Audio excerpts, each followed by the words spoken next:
Stanford University is replacing harmful words on their website.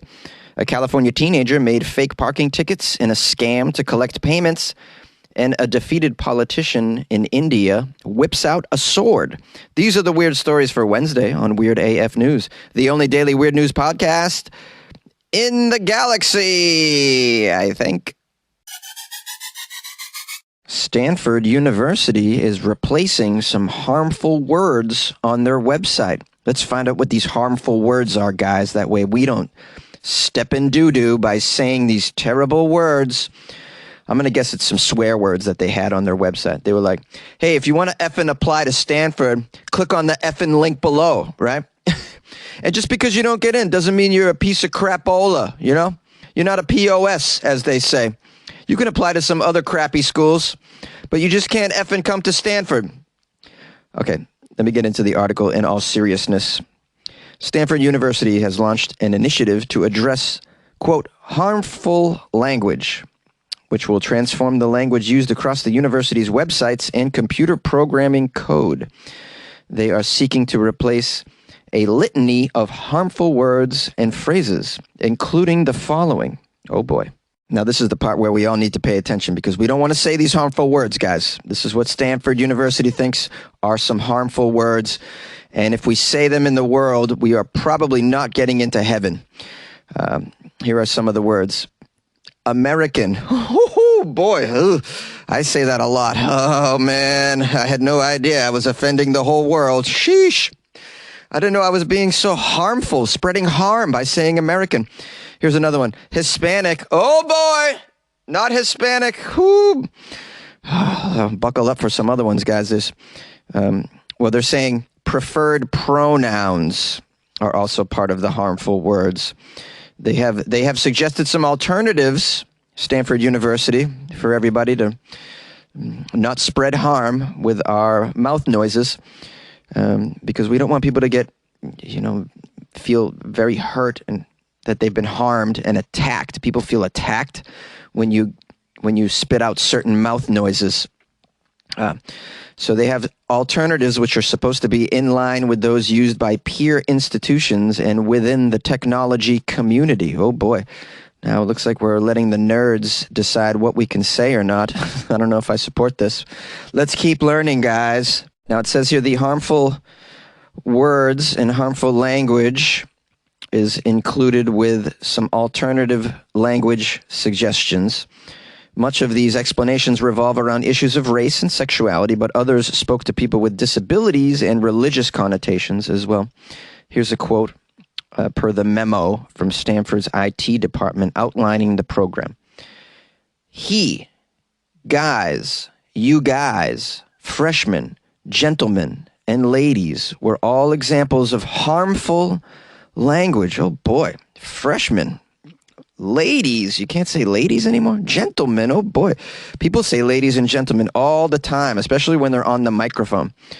They're at like events and whatnot. We're like, ladies and gentlemen, I would like to present to you the following comedians, etc., etc. I didn't know these words were harmful. You can't say guys or you guys either, or he. Oh boy, I say he all the time. I say he every day. Oh, sheesh. I had no idea I was harming. I've been harming people. I'm so sorry, guys. I've said it on this podcast. I've probably harmed you. I think I've said guys on this podcast, and I think I've said you guys. I'm pretty sure I've said you guys. I need to go backtrack and delete those episodes. That way I don't get canceled and removed from this cozy closet. All right, now they've laid out some alternatives so that we don't get canceled from our professions.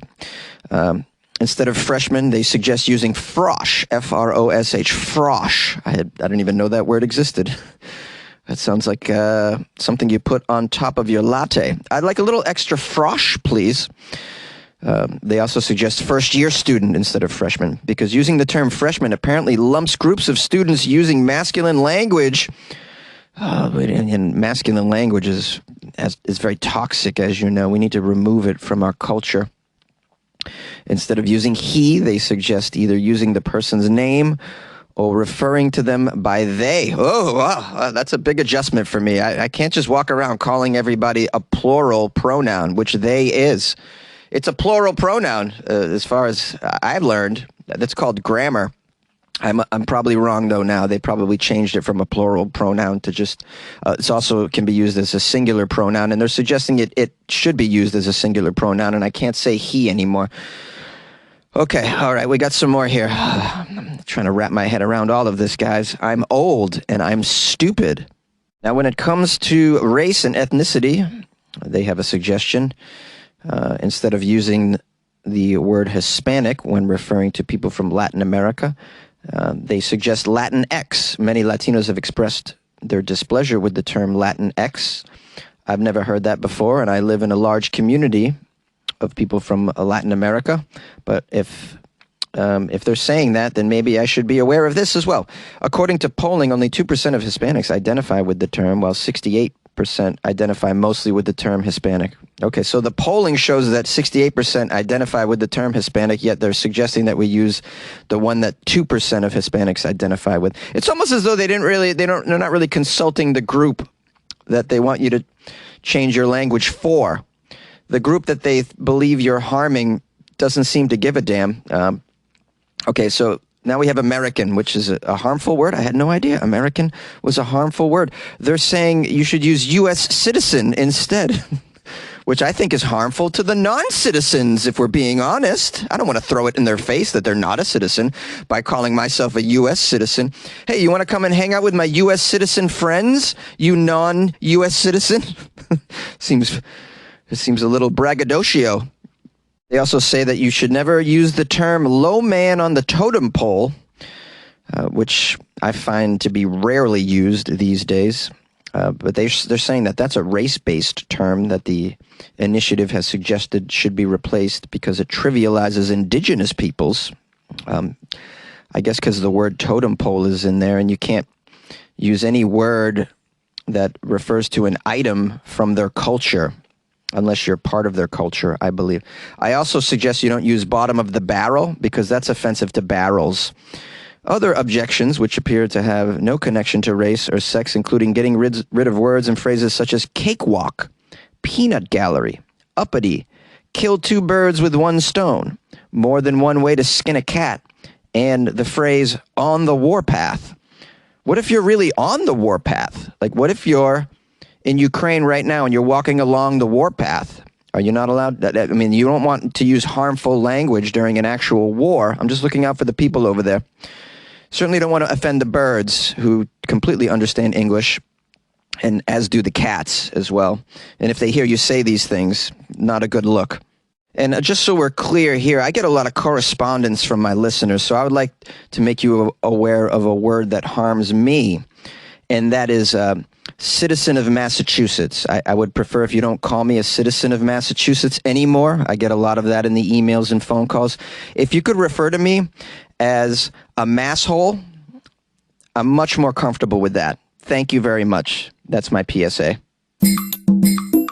A California teenager made fake parking tickets in a scam to collect a lot of payments. California fraud. Police in Santa Cruz, California, a lovely place. They arrested a 19-year-old genius that they say made fake parking tickets and put them on parked cars over near the beach. The fake tickets even had a QR code that victims could scan in order to pay the fraudulent citations. I saw an up-close photo of these citations, and they look totally legit. They look like authentic parking tickets. This 19-year-old is really, putting her or his or they or them's brain. They're putting them's brain to work right here. It's just a shame that it went to something illegal. But this is a very crafty young individual that was able to set all of this up. We need to get this person a job. They, he, she, it. We need to get it a job. It says the man put the faults. They say man in the story, guys. Don't cancel me. I'm just reading what it says. It says man. All right. There's going to be a he in here. Just letting you know, I'm going to come upon a he. I'm going to say it. All right. Please don't call 911 on me. The man put the false parking citations, which directed potential victims to a website in order to pay a fine, on the cars Wednesday night. according to the Santa Cruz police. The individual's name is Damian Vela, which sounds like it might be a Latinx person. Damian is from Watsonville, California, and charged with unlawful use of a computer system and attempted fraud. When the police spoke with Damian on Thursday, he denied receiving any payments. Oh, of course he denied receiving any payments. Investigators do not know how many fake tickets that he put on cars or how many victims may have paid these bogus fines. This is just the latest report of a scam related to parking tickets. In recent years, police departments from around the country, including Washington, D.C., Pensacola, Florida, Jefferson City, Missouri, among others, have warned drivers to be very wary of scams involving parking tickets. Scams can involve email or text messages, as well as the kind of fake tickets on cars that drivers in Santa Cruz found on their windshield. There is a quote here from the author of a book called How to Be the World's Smartest Traveler. This individual named Chris says the technology that we have, such as handheld printers, make parking scams easier and drivers should be vigilant. There's a certain arbitrariness about parking tickets and scammers take advantage of that. You get a ticket on your car and you're likely to just pay it. I'd like to know also if Damien was wearing a parking enforcement officer. I was going to say meter maid, but I assume that's an offensive word. For eons, we called parking ticket distributors meter maids. I'm assuming that is a horrible thing to say. It's offensive to meters. It's offensive to maids, I assume, as well. So I'm just curious if he dressed the part as well. I mean, how deep does the scam go, this guy? You like podcasts? You're listening to my podcast. Maybe you thought to yourself, I'd like to make a podcast. Too difficult. No, not with Anchor. Anchor has free creation tools that allow you to record and edit your podcast from your phone or your computer. Anchor distributes your podcast to Apple, Spotify, Stitcher, and more. They have advertising integration, so you can even make a little money off your podcast. Everything you need to make a podcast in one place. Download the free Anchor app or go to anchor.fm to get started. And good luck with your podcast. Good luck with your creation. Good luck with your life, man. Yay! After losing an election, a defeated politician whipped out a sword. An enraged politician reportedly lashed out following a recent campaign loss, threatening the local voters with a sword. Sounds like a very low voter turnout if you can threaten all of them with a sword. This incident in question reportedly took place Friday in the Akola district of Maharashtra, which is a state located in central India, but you guys already knew that. According to a report from the Hindu, which is a media company, the unidentified 45-year-old man reacted brashly. Why is he unidentified? He ran for local government. You should identify him. That way he's not allowed to participate in the election again, and no one should vote for him. His name should be smeared at this point. He whipped out a sword after losing an election. The unidentified 45-year-old reacted brashly and violently after learning that he had not been elected to the Gram Panchayat government in his village of Kamkhed. Oh, man, I'm nailing these words today. I'm on point, guys, on point. I credit the caffeine. This is, it says here, this is all despite members of his family holding office in the village for the last 30 years. The man had previously contested the village's elections in his bid for office. Elections are constantly contested because a lot of them seem to me to be kind of dishonest in certain countries, at least. Don't know much about elections in India, but I'd imagine some of them should be contested. Not with a sword, though. Why would you whip out a medieval weapon? Just go to Twitter, bro. Go to Twitter. It's safe. Now, there is a video post-election in which this man can purportedly be seen brandishing a sword at the residents of the village following the loss. He's verbally harassing them and threatening violence with his sword. As of this weekend, this unidentified man's actions have been referred to law enforcement, and a relevant case has been opened against him. A manhunt is now underway for the man. They can't seem to find this man who's a public figure, apparently. A Gram Panchayat, it says, is a governmental structure employed in India at the village level since the late 1950s. Roughly 250,000 Gram Panchayats are in operation in villages all across the South Asian country. This amazing article ends by saying sword attacks are not uncommon in crime stories originating from India. I'm trying to think back if I've covered any sword attack stories out of India. I'm not sure that I have. I've covered some penis removal stories, some jealous wives over there, but no sword attacks that I can recall. Anyways, that was a lovely story. Doesn't it make you feel better that you're not voting in a what's called Gram Panchayat election? I mean, sounds like a dangerous activity. Yay! Thank you very much for listening to the Headliner.app News podcast once again with Jonesy. So nice of you, my dears. I want to give some shout-outs. Shout-outs are in order, as is giving thanks and praise. Laura bought me some coffees off my website, weirdafnews.com. Laura, stepping it up for the holidays, bringing the love, bringing the support. I'm so grateful for Laura. Laura wrote, Dear Jonesy, apologies for only donating 4 cups of coffee instead of 5. I do not like odd numbers. Ha ha ha. I've been listening for years, not long after you first started. And then she wrote in parentheses, OG, because she is an OG. She says, so just wanted to say to you to keep doing what you're doing. And, okay, there's some words in here I'm not sure how to pronounce. Okay, she writes, good luck with your hogmanay, man. Good luck with your hogmanay, man. Shlanta Machath from Glasgow. Shlanta Machath? Shlanta Math? Did I say that? Which one is it? Shlanta Math? Shlanta Hath? Shlanta Mahath? Shlanta Maheth? Shaka Khan, let me rock it, let me feel for you. Shaka Khan, let me rock it all the way from Glasgow. All right. So anyways, Laura from Glasgow, Scotland. Man, I'd love to hear your accent. Scottish accent is so funny, isn't it? It's so hard to do though. I do some accents. I can't even try the Scottish one. It's just so difficult. Okay, someone else bought me coffees we have here. And someone without a name. It just says someone. Someone bought you a coffee. Thank you, someone. Whoever you are, I want to thank you. Whoever you are, I want to thank you. Whoever you are. What's that song about? Something about driving in your car.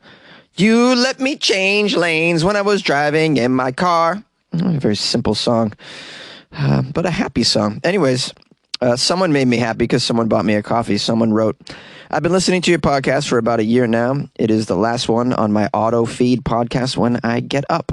It's a great way to end the news cycle and put a smile on my face to boot. To boot. Oh, there's a clue here. To boot. I'm going to guess they're from Australia. Don't they say that down there? To boot.